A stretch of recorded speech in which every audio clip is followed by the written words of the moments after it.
Hello కిడే. So welcome to my channel. ఇన్స్టాగ్రామ్ని full ఊపుతున్న ఎగ్ రెసిపీని అయితే ఈరోజు మనం కూడా ట్రై చేద్దాం. ఫస్ట్ దానికైతే ఒక ఎగ్ని అయితే బాయిల్ చేసేసి పెట్టుకున్నాను అనమాట. తర్వాత ప్యాన్ ఆన్ చేసుకొని దానికి ఆయిల్ అయితే ఎక్కువ పడుతుంది అనమాట. సో దానికి నేను 3 స్పూన్స్ ఆయిల్ అయితే వేసేసుకున్నాను.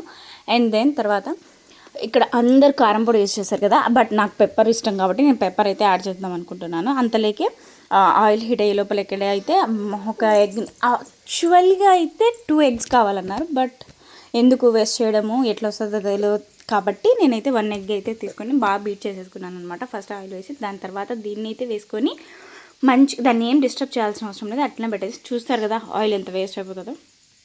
తర్వాత దానిపైనే ఆనియన్స్, కొత్తిమీర, garam masala and pepper powder, salt వేసేసుకొని ఒక నిమిషం మూత పెట్టుకుంటే ఆ ఫ్లఫీనెస్ అనేది ఎగ్ పైకి వస్తుంది అనమాట. అంతే, పెద్ద డిఫరెన్స్ ఏం లేదు. అది పైకి వచ్చే లోపల నేను కొంచెం సేపు ఎంజాయ్మెంట్ కావాలి. దాని తర్వాత తిప్పేసుకున్నాను అనమాట.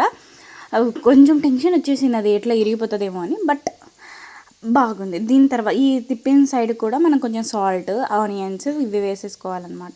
తర్వాత చూసారు కదా, అది నేను చెప్పాను కదా 2 ఎగ్స్ వేసుకోవాల్సింది ఒకటే వేసుకున్నా కాబట్టి అది ఇట్లా ఎగ్ ఊడిపోయినట్టు వచ్చింది.